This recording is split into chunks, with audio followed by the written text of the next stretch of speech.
Welcome, Drink with James, episode 133.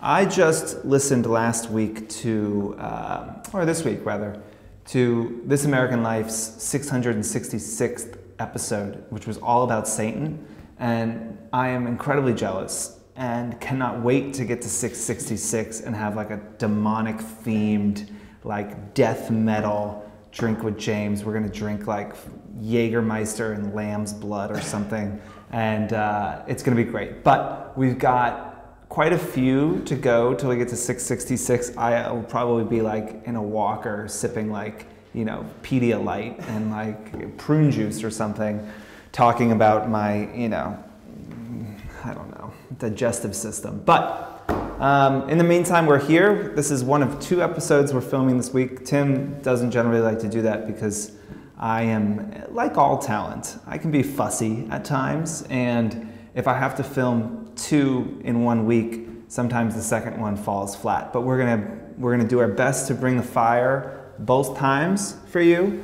I'm going on my family's kind of annual ski trip up to Lake Placid, which is the coldest place on the face of God's green earth. It was a terribly cold weekend in New York this weekend. I think it was like negative, or it was like 4 degrees here in the city, right? Is that the lowest it got? I think it was 4, yeah. 4. The high in Lake Placid was negative 11 that day. I think the low was negative 28 with like a negative 52 degree wind chill. It is a miserable and beautiful place. We, you know, as a family are not ones to known to go someplace that's like comfortable or anything. So this is as cold and shitty as it can be, but it's so beautiful. If you haven't been to the Adirondacks, you should go. The mountain there is lovingly called Ice Face because it is essentially like ice skating down a mountain. It should be great. If you follow me on Instagram, you'll see all about it. So, if you haven't listened to the new podcast, you should. By the time this is out, we will have our 2nd episode out with Danielle Bernstein, who obviously all of you know. It is a great episode, super interesting. So one of our employees here, Steph, if you've ever interacted with her, she's known Danielle since she was 9. She co-hosted the podcast with Tim. Really funny, really interesting. So listen to that, and obviously the first episode was moi, yours truly. So if you haven't downloaded it, you can. We also have split the podcast, so now Forecast doesn't exist anymore as a concept or a thing. Just forget it ever existed. We've got the Drink with James podcast, and then we have Foreground, which is our new podcast. So Tim's been filming these things like crazy. Tim's been recording these things like crazy. Some really exciting guests coming out. Make sure you subscribe if you haven't already. Let's just vibe into some questions right away.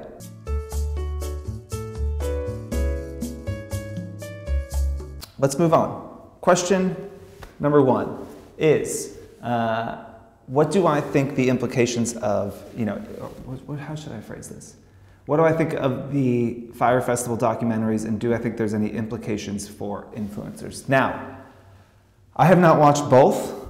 I have a little bone to pick. This is annoying. The internet can be annoying sometimes. I was on my trainer, you know, I ride the bike inside in the winter, and I was going to watch one while I was on the bike.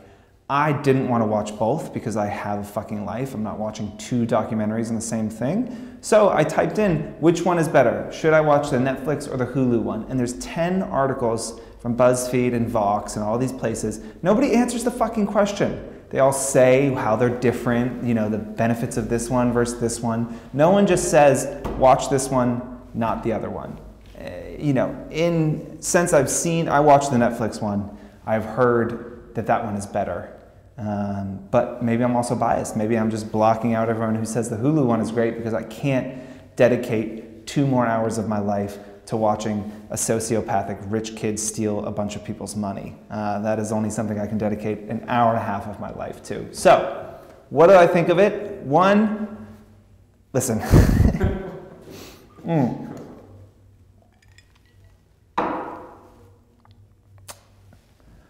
I generally, listen, I don't know anything about this Billy guy. I assume he comes from like a rich family. Do you know anything about him? No, but he has to. He has to.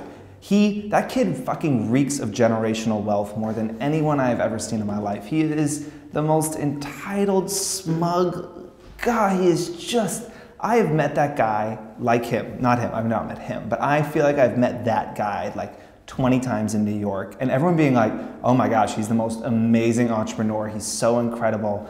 And like the second he opened his mouth, I would be like, you're a fucking bullshitter, and I am steering clear as far as is humanly possible. I have tried to put a birthday party on in the time that they tried to put a festival on. It had to have been fairly clear to everyone that this was absolutely never going to work. Now, I digress. It is a good piece of disaster porn. Like, it is just like so satisfying to watch, you know, these guys fall apart because they're such hateful characters. There's like nobody likable in the entire documentary, essentially, except the older guy who's like, does the, you know, is essentially trying to make it all work. He is super likable. And the woman that works at the restaurant. And the woman who works at the restaurant, who got her money back, which is great. She is very likable. All the Bahamians? I have no idea. All the people that are from the Bahamas were all incredibly likable and super chill about getting stiffed with all their money.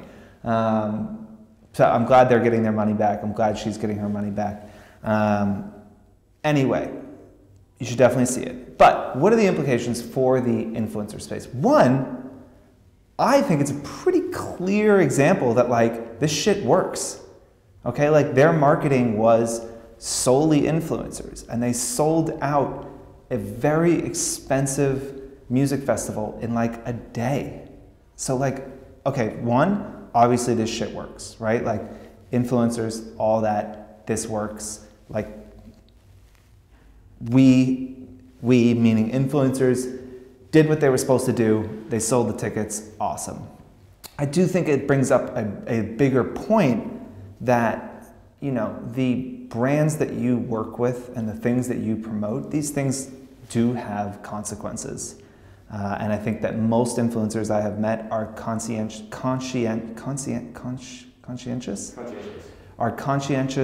thoughtful, caring. They really care about the brands that they talk about. But I think it is a very clear example that like there are consequences to the things that you do. And in this case, like, you know, promoting a brand that might be defrauding people, that might not be able to live up to the expectations has consequences, you know? And while that is way on the scale of fucking crazy, way all the way over here, you know, it's not too dissimilar than, you know, promoting a skincare brand that has all these claims that they do all this amazing stuff when it actually doesn't. You know, I encourage all of you to do your research on your brand clients, especially if it's a brand you haven't heard of. Do your research, you know. It only takes a quick Google search of the name. Like Billy's businesses, like he left a stream of fraud and like bankruptcy and shit behind him. Like it wouldn't have been too hard to like do a little research and see that like everyone from his like credit card company was like suing him and complaining, and that like he had built a business on, you know, these lies and these things that he couldn't actually deliver on. He was selling floor seats to Beyonce for $100 when they were going for $1,000, and then all of a sudden the tickets disappeared an hour before the event. Like, do your research, especially if it's a newer brand. Understand that like if you know, I think that like in general, influencers didn't get pegged for this thing, but like if you are involved in false advertising, like, and you put a message out there that is not true, the FTC can come after you. They can bar you from doing any advertising for years, and they can ruin your livelihood. And you know, the defense that like I didn't know doesn't work. It's like if you break the law and you say, well, I didn't know that was a law. Well, it doesn't preclude you from having to adhere to the law. It is your job to know what is legal and what is illegal. So like that is not a defense. You can't be like, sorry, I was blackout drunk, officer, while driving. I had no idea that that wasn't allowed. Like, you can't do that. In the same way, if you are promoting a brand that is fraudulent, it might come back on you, and you might get hit with a lawsuit and what's the word I'm looking for? And a judgment from the FTC that could completely ruin your ability to continue to do the things that you do to support yourself and your family. So be careful, be especially wary of new brands that are promising a lot of things, and be wary of the scams out there. You know, there's that big article going around about the woman who is scamming influencers and promising these big contracts and deals and getting them to like send her money. I think Olivia Lopez just posted she got targeted by this person. They were telling her that she was going to shoot the Winter Olympics or the Summer Olympics in Japan, but they needed her to send money so they could get this thing and they would pay her back. This is a fairly large scam that's been going on for a while, but seems super legit. This woman is using a legitimate name from a legitimate person in New York City. She is great with impersonations and voices, and she like has matched the voice exactly to the people she's impersonating. Just be careful. The world is full of scammers. Do your research. You don't want to be responsible for getting your followers to spend their hard-earned money on a product that cannot deliver what it says it can. It is so detrimental to your overall brand equity that it can't be worth whatever money they're paying you in the short term. So that, I think, is the big lesson from this festival, is to know your partners more and follow your gut and really only work with people that you trust, who you feel like have integrity and can actually do the things that they say they're going to do. Also, generally, you know, steer clear of like con men and women. So, okay.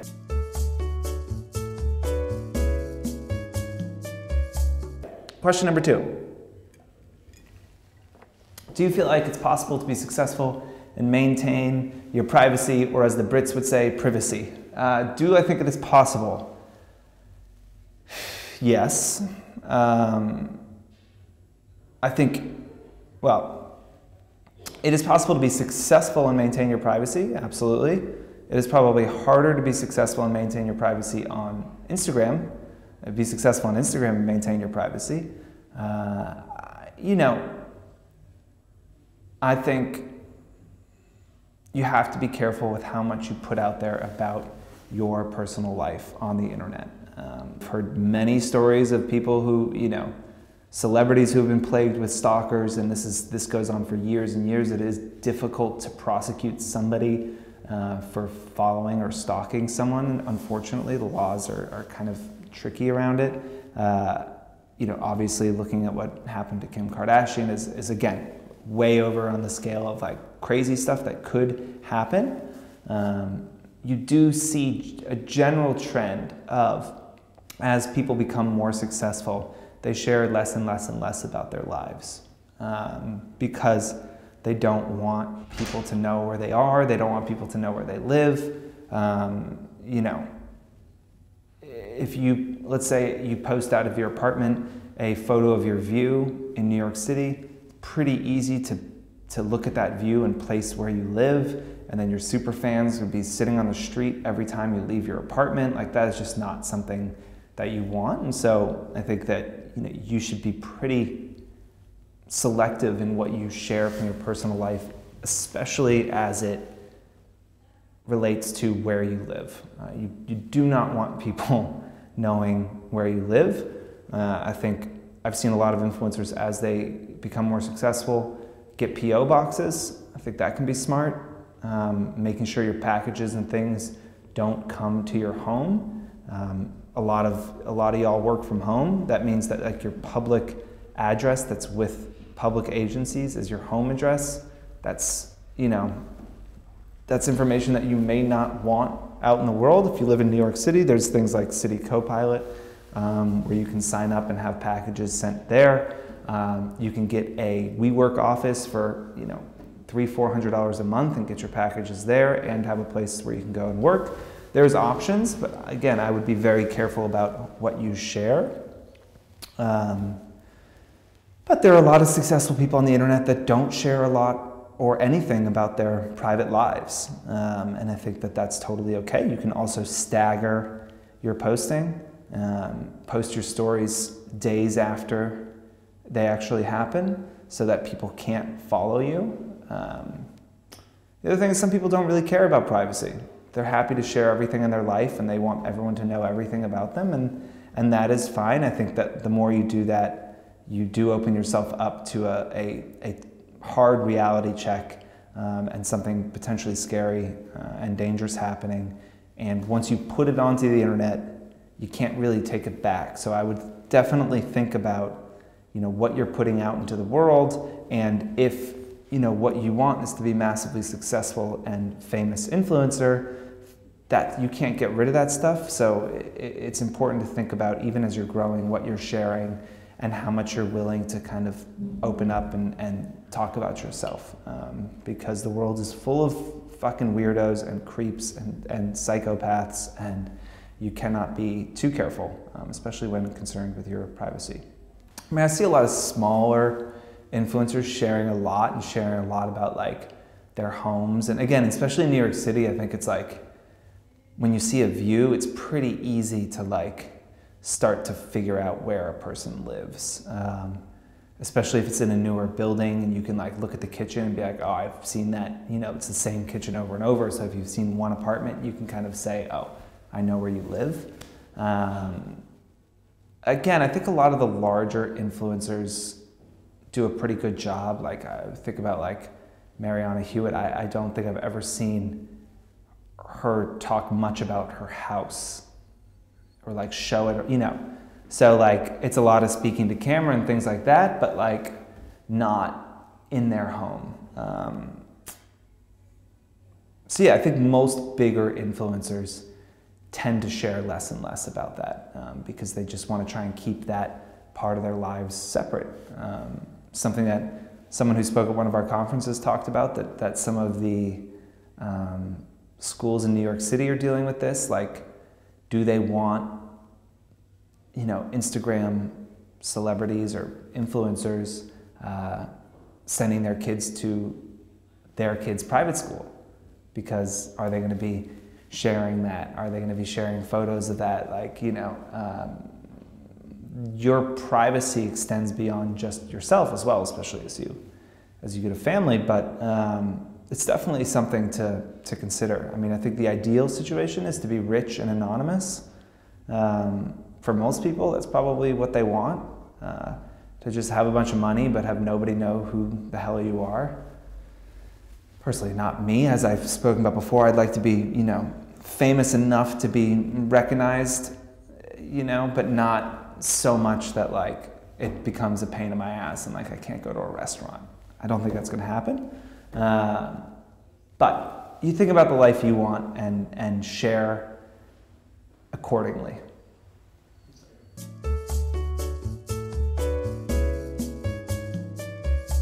Question number 3. I'm going to summarize because it was fairly long. Question number 3 is essentially an influencer who's getting great reach, 70% reach, which is fantastic. Sometimes getting over 100% reach using hashtags and things like that, but not gaining followers. So, getting likes and getting reach, but people aren't coming to the profile off of the hashtags. What can be done about that? And do brands care about where your reach comes from? Interesting question. I'll answer the second part of it first. I don't think currently brands are looking at where the reach comes from. They just want to make sure the eyeballs are on the post. So if 30% of your reach comes from Explore or 50% comes from Explore, don't think that really matters. I think what they just want to see is that you have good reach. Now, eventually I could see that mattering because you could make an argument that if it came from Explore, those people don't know you, and so inherently they don't trust you as much, and so the value of that view is maybe less than a follower who's followed you for years, but we're probably at least a year away from people caring that much about that. We're just still working on getting people to care about looking at reach instead of follower counts. So I wouldn't worry too much about that. Now let's think about what is happening when you're getting good reach from hashtags and from Explore, but you're not getting profile views or follows. I think potentially, and I can't speak to the person who asked the question's actual account, but if I was going to guess, I would say that you're using hashtags that are used very broadly, like OOTD or fashion, and people are going through those hashtags, liking photos to try and drive people back to their profiles. So I would guess that some of those views and likes and engagement are coming from people who are trying to game the system themselves. So it's just this echo chamber of everyone trying to get something from someone else and not actually caring. So, you know, this was a point when we visited Facebook, Instagram offices in New York City with the freshman class. They said that, you know, when using hashtags, you should avoid those big ones like OOTD or fashion or, you know, I don't know, whatever the big kind of normal hashtags are, and try and focus more on niche hashtags that are directly related to the exact type of content that you are publishing on that day. I think that if you can do that, you probably have a better chance of converting the view to a profile view and the profile view to a follow. But if you're seeing a lot of reach, but not a lot of conversion or profile views, I would think you're on the wrong hashtags. And I would potentially say that that is not super helpful for you in the long term. So look to the niche hashtags, look to something that can be, you know, that does convert to you or for you. Yeah. Anything else? I think that's it for that. How are we doing on time? Good. Good? Okay, look, we got to do 2 of these this week, so I'm going to leave it there. If you haven't listened to the new podcast, please do. And as always, we need questions. I know that you grew up in a world where people told you there are no stupid questions. There absolutely are stupid questions. So please think it through before sending your question and send me something good. Thank you. Goodbye.